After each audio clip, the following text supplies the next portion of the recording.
What's up? This Pastor Coach Aeneas, and I'm just going to call this off the cuff, and then I'm going to discuss some topics that are near and dear in my heart. And one of them is getting into the Faith Hall of Fame.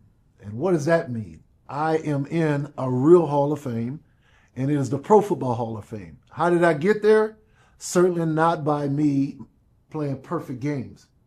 I got there because of my willingness to not quit, because of my willingness not to give up, because I've had a disappointment or I had a bad play. I just sense to commune with people who is going to hear this, and it's coming from an ordinary man who've decided to trust a superordinary God. And you have the same ability to do the same thing.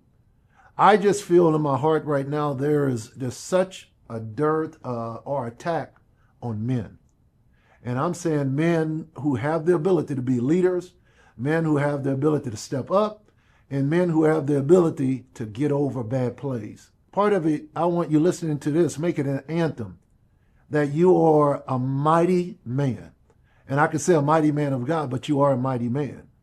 And whatever you've been through, and whatever your family is going through, if you have a family, or you as a young adult, whatever you've been through, I promise you that your Heavenly Father has already put in the system your ability to overcome it. You may not be able to fix things, and you may not even be able to change it, but your willingness to have the proper perspective that in this fallen world, even the best of us give up touchdowns. Even the best of us miss out on our technique. But we don't quit because, men, quitting is not an option.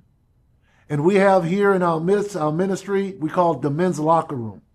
And I love calling it the men's locker room because in the locker room, we don't just talk crazy to each other, but we actually walk around, believe it or not, with a towel wrapped around us so we're somewhat naked.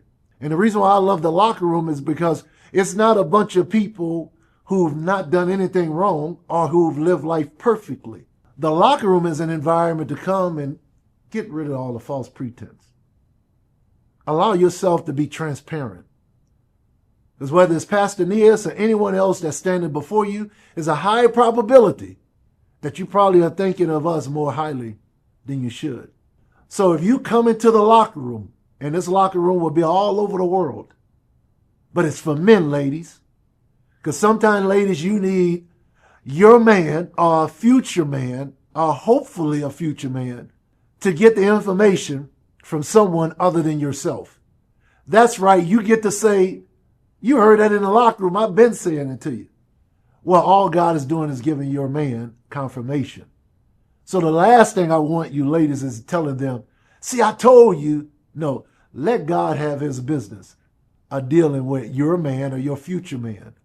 But in the locker room, the transparency means we're not afraid to walk around in the locker room without clothes on. And we all are focused on doing a job. And you've been created, young man. You've been created, elder. You've been created, you in your midlife. You've been created, young adult, male. And you've been created to lead. You've been created to be a game changer. You've been created to cause other people to not only get over bad plays, but to know they can not only get over the bad play, but they can do the next one even better. And in a game of life, we have the TV program, the Game of Life broadcast. What I love about games, the game is not over. No matter how many points we're down. Did y'all hear what I said? Look me in the eyes. The game is not over. As long as there's still time on the clock. Here in St. Louis, if I was using the St. Louis Cardinals, which y'all know that's a baseball town. It's also a football town. But the Cardinals, World Series, playing the Texas Rangers. I was at the game with my son. 2 outs, the Cardinals were down. Last inning, bottom of the ninth. People had already left. I wonder, my man, how many people have already left thinking that you had already lost the game?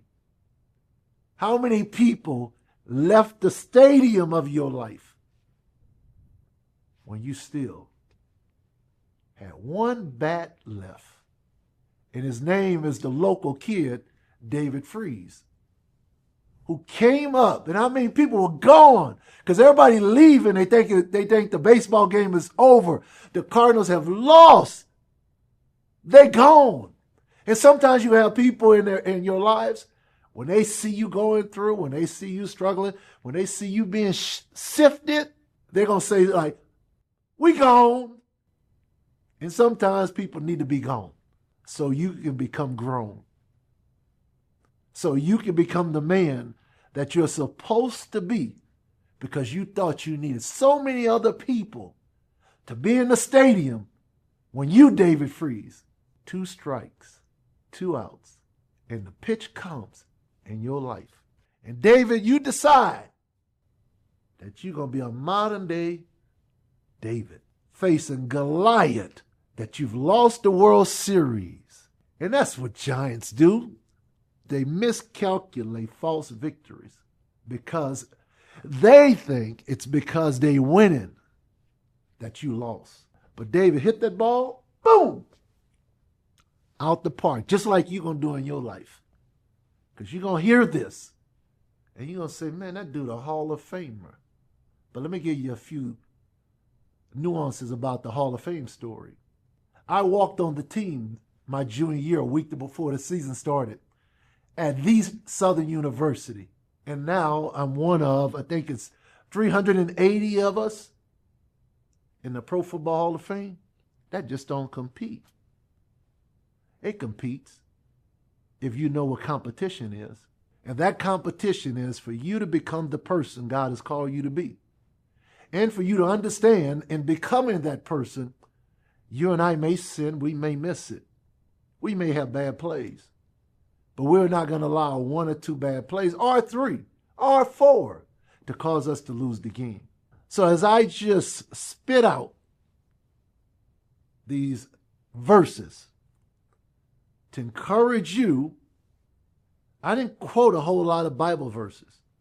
I could have quoted and told you, say, be strong in the Lord and in the power of his might. I could have quoted that if God be for you, who can be against you? But I decided just to come and tell you, I'm a living witness. You're going to be in that hall of faith. And that hall of faith is about you trusting God enough and staying with him enough, to the good and the bad, that God's going to put you in that book, in that chapter 11 of Hebrews, where you yourself have some kind of way, and a lot of times this happens in churches, that people read the book and they read something that's not there. Those people in Hebrews chapter 11, which we call, some may not know this, it's called the Hall of Faith. And God mentioned all of these different people. But what he didn't mention was all their flaws. He just talked about they trusted him. And because they trusted him and believed in him, in spite of all of their flaws, because they had them, David had them, he had them, Paul had them, Moses had them. And you think you're not going to have them? Of course you are. But that's not the end of the story. As you listen to this, be encouraged. Quitting is not an option. And when it looks like we're losing, come on, David Freeze. You won't freeze. You're going to step up to the plate. You're going to say you're sorry. You're going to ask God to forgive you. And if you've disappointed anybody, your spouse, your children, you're not afraid, or you're not too much man to say, I'm sorry, I got it wrong, but watch me now get it right. My name is Aeneas Williams, and I approve this message.